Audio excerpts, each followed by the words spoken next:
আমি আপনাদের সম্মুখে অল্প 2 থেকে 3 মিনিটের ভিতরে গোটা সিদ্দিক আকবরের জীবনী সংক্ষেপে উপস্থাপন করছি। মনোযোগ দিয়ে শুনবেন। সিদ্দিক আকবর কে? যিনি প্রথম কালেমা পড়ে মুসলমান হয়েছেন তিনি হচ্ছেন সিদ্দিক আকবর। যিনি প্রথম সাহাবী হওয়ার যোগ্যতা অর্জন করেছেন তিনি হচ্ছেন সিদ্দিক আকবর। যিনি প্রথম মুসলমান হওয়ার যোগ্যতা লাভ করেছেন তিনি হচ্ছেন সিদ্দিক আকবর। কালেমা পড়ার পরে যিনি 40,000 স্বর্ণ মুদ্রা আল্লাহর রাস্তায় দান করেছেন তিনি হচ্ছেন সিদ্দিক আকবর। ঈমানের কালেমা গ্রহণ করার পরে হযরতে বেলাল, হযরতে আম্মার, হযরতে খাব্বাব, হযরতে সুহাইবা সহ বড় বড় সাহাবায়ে কেরামকে যিনি আযাদ করেছেন তিনি হচ্ছেন সিদ্দিক আকবর। হিজরতের রাতে পায়ে হেঁটে আমার নবী যার ঘরের দরজায় গিয়েছেন তিনি হচ্ছেন সিদ্দিক আকবর। হিজরতের রাতে যিনি আমার নবীকে কাঁধে নিয়ে জবরে সুরে উঠেছেন তিনি হচ্ছেন সিদ্দিক আকবর। হিজরতের রাত্রিতে জবরে সুরের গুহার ভিতরে যিনি সর্বপ্রথম প্রবেশ করেছেন তিনি হচ্ছেন সিদ্দিক আকবর। গারে সুরে যিনি আমার নবীর মাথা মুবারক নিজের রান মুবারকের মধ্যে নিয়ে আমার নবীকে আরাম করাইছেন তিনি হচ্ছেন সিদ্দিক আকবর। যিনি আমার নবীকে সাপে দংশন করার পরেও আমার নবীকে ঘুম থেকে জাগান নাই তিনি হচ্ছেন সিদ্দিক আকবর। যিনি আমার নবীকে রক্তাক্ত হয়ে যাওয়ার পরেও আমার নবীকে নিজের রান থেকে নিচে নামান নাই তিনি হচ্ছেন সিদ্দিক আকবর। যিনি গুহা থেকে গারে সুরে গুহা থেকে সর্বপ্রথম বের হয়েছেন তিনি হচ্ছেন সিদ্দিক আকবর।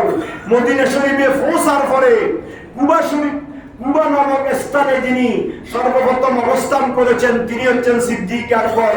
যিনি মসজিদে কুবার ইটা লাগাইয়েছেন তিনি হচ্ছেন সিদ্দিক আকবর।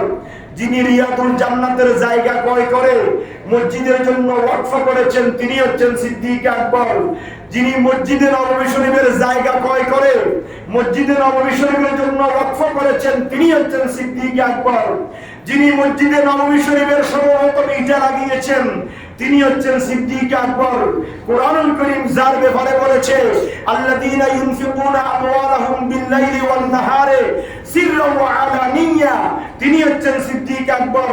কোরআন যার ব্যাপারে বলেছে ফালাহুম আজরুহুম ইনদা রাব্বিহিম ওয়ালা খাউফুন আলাইহিম ওয়ালা হুম ইয়াহজানুন তিনি হচ্ছেন সিদ্দিক আকবর। কোরআন যার ব্যাপারে বলেছে ওয়াসাদ্দাকা বিহি তিনি হচ্ছেন সিদ্দিক আকবর। কোরআন যার ব্যাপারে বলেছে ওয়াল্লাযীনা মাআহু আশিদ্দাউ আলাল কুফফারি রুহামাউ বাইনাহুম তারাহুম রুকআন সুজদা তিনি হচ্ছেন সিদ্দিক আকবর। কোরআন যার ব্যাপারে বলেছে ওয়াসালিহুল মুমিনিন তিনি হচ্ছেন সিদ্দিক আকবর। কোরআন যার ব্যাপারে বলেছে ওয়াসাইয়ু জান্নাবুহাল আতকাল্লাযী ইউতি মালাহু ইয়াতাযাক্কা তিনি হচ্ছেন সিদ্দিক আকবর। কোরআন যার ব্যাপারে বলেছে ইল্লা ইবতিগা ওয়াজহি রাব্বিহিল আ'লা তিনি হচ্ছেন সিদ্দিক আকবর। কোরআন যার ব্যাপারে বলেছে ওয়ালা সাওফা ইয়ারদা তিনি হচ্ছেন সিদ্দিক আকবর। আমার নবী যার ব্যাপারে বলেছেন তুমি সর্বপ্রথম জান্নাতে যাবে তিনি হচ্ছেন সিদ্দিক আকবর।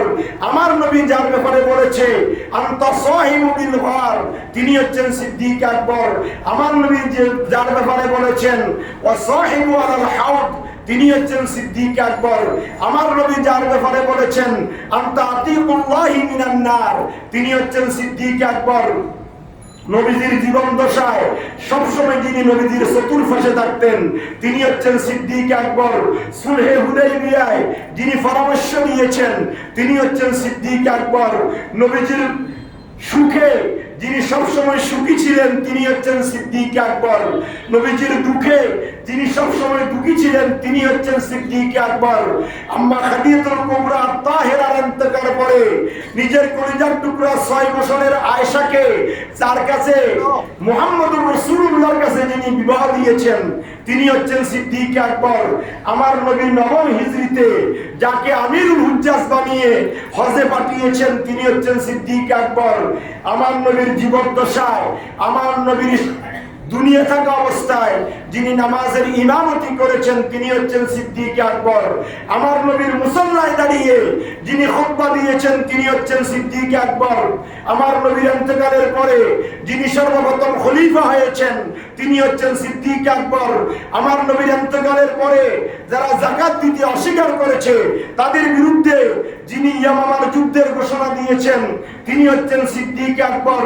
আমার নবীর ইন্তেকালের পরে বন্ড নবীর আবির্ভাব হয়েছে তাদের বিরুদ্ধে যিনি অস্ত্র ধারণ করেছেন তিনি হচ্ছেন সিদ্দিক আকবর।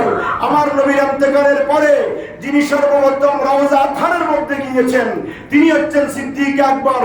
আমার নবী বলেছেন হাসরের ময়দানে যিনি সর্বপ্রথম উঠবে আমি নবীর পরে তিনি হচ্ছেন সিদ্দিক আকবর। আমার নবী বলেন আল্লাহর গুসাকে কাল কিয়ামতের কঠিন ময়দানে ফানি করে দেওয়ার জন্য যার আমলনামা আল্লাহর সামনে উপস্থাপন করা হবে তিনি হচ্ছেন সিদ্দিক আকবর। আমার নবী বলেন আমার উম্মতের মাঝে যিনি সর্বপ্রথম জান্নাতুল ফেরদাউসে প্রবেশ করবে তিনি আর কেউ নয় আফজালুন নাস বাদাল আম্বিয়া সাইয়্যিদুনা আবু বকর সিদ্দিক রাদিয়াল্লাহু তাআলা আনহু। জোরে বলুন না সুবহানাল্লাহ।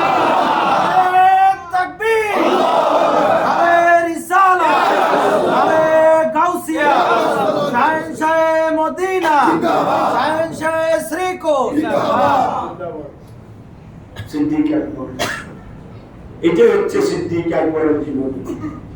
আমরা যদি আল্লাহ রসুলকে পেতে চাই সিদ্দিক আকবরকে অনুসরণ করতে হবে।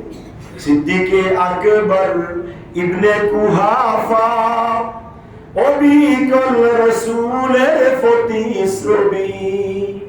একজন শায়ের বলেছেন যদি রসুল পাকের 63 বছর হায়াতে জিন্দেগি পুরোটা দেখতে চাও তাহলে আর কাউকে দেখতে হবে না, সিদ্দিক আকবরকে দেখো। সিদ্দিক আকবরের আয়নার ভিতরে রসুল খোদার 63 বছর হায়াতের জিন্দেগির সবকিছু পেয়ে যাবে। আসুন আল্লাহ সুবহানাহু ওয়া তাআলা সেই সিদ্দিক আকবরের মহব্বত আমাদের অন্তরে জাগ্রত করার। সিদ্দিক আকবরের নবীর প্রেম তার অন্তরে যেমন নবীর প্রেম ভালোবাসা ছিল সেই ভালোবাসা যেন আমরাও লাভ করতে পারি, কথায় নয় জুবানে নয় অন্তর দিয়ে। তাহলে আমরা দুনিয়াতে যেভাবে আছি আখিরাতে নবীর সাথে থাকতে পারবো। সিদ্দিক আকবর কোথায় দাফন হবে সেই কথা কি আগে বলেছেন? বলেন না। আল্লাহ রাসূল বলেছে আমি সিদ্দিকের জন্য অপেক্ষা করতেছি, আমার কাছে পাঠাই দাও। যারা বলে নবী মুর্দা নবী এই হাদিসটাকে তারা কিভাবে অস্বীকার করবে? আবু বকর সিদ্দিক বলে ও হযরত আলী বলে আমি নিজ কানে শুনলাম আল্লাহ রাসূল বলতেছে বন্ধুকে বন্ধুর কাছে প্রবেশ করাইয়ে দাও। বন্ধুর জন্য বন্ধু কি করছি? অপেক্ষা করছি। সাথে সাথে রওজা থাকা দেওয়া হলো।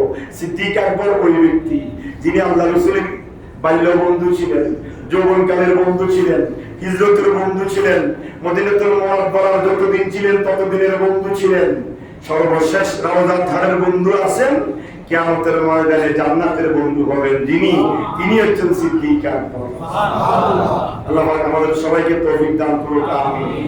তবে আমার একটা সৌভাগ্য, আমি আজকে অনেক চিন্তা করছি, তো আপনাদেরকে যেটা অবগত করছি আল্লাহ পাকের দয়ায় নবীজির মেহেরবানিতে এবং আমার আপনার দয়া, বিশেষ করে আমার মসজিদ কমিটির সম্মানিত সদস্যদের বদান্যতা, তো প্রতি বছর আল্লাহর ঘরে যাওয়ার একটা সুযোগ হয়। এটা কোনো আমার আমিত্ব নয়, আসলে আল্লাহ পাকের দয়া, ভালোবাসা।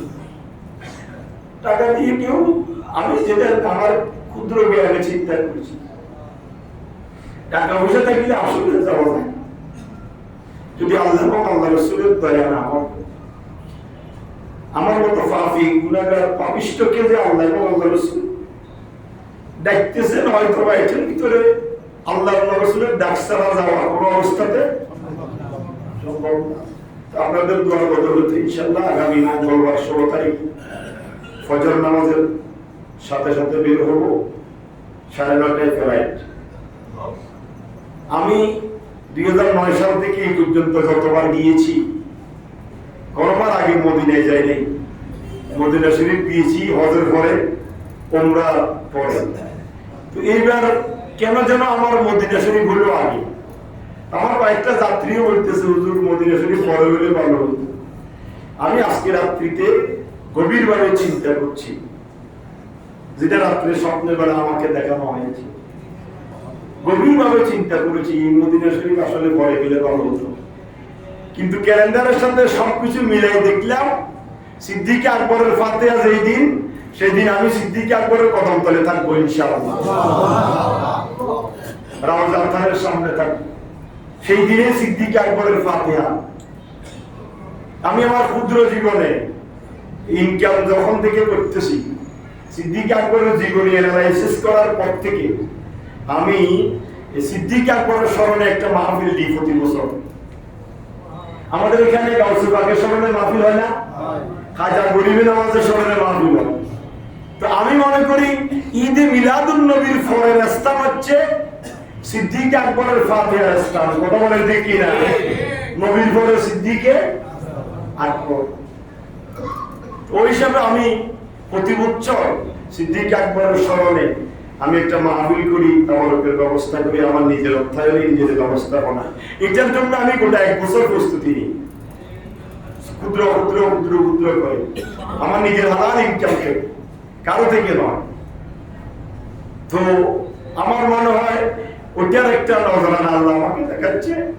সিদ্দিক আকবরের যেই দিন ফাতিহা, সেই দিন আমি মদিনা শরীফে আল্লাহ রাসূলের কদমে সিদ্দিক আকবরের ফাতিহা। আপনারা আমার জন্য দোয়া করবেন। আমি যারা সুস্থ শরীরে, আমার সাথে যত হুজ্জাতে কেরাম আছে, কাফেলার সহ বিহারীজন সবাইকে যারা সুস্থ শরীরে আল্লাহর তাওয়াফ মদিনাতুল মুনাওয়ারার জিয়ারত শেষ করে আপনাদের সামনে আসতে পারি এবং মক্কাতুল মুকাররমা মদিনাতুল মুনাওয়ারার প্রত্যেকটা মাকামাতে মুকাদ্দাসে যেন আপনাদের জন্য দোয়া করতে পারি। তো আমি আপনাদের জন্য দোয়া করে কি করি না, যেটা আপনারা বলতে পারবেন না। যারা আমার সাথে উমরায় থাকে, ওই মুনাজাতে থেকে তারা শুনে। গতবার একটা মুসল্লি প্রশ্ন করছে, আপনি সবার আগে মুসল্লিদের জন্য দোয়া করেন কেন? আমি তো আমার প্রায় মুসল্লি, আমার মসজিদ কমিটি, আমার এলাকাবাসী, এরা আমার হকদার দোয়া।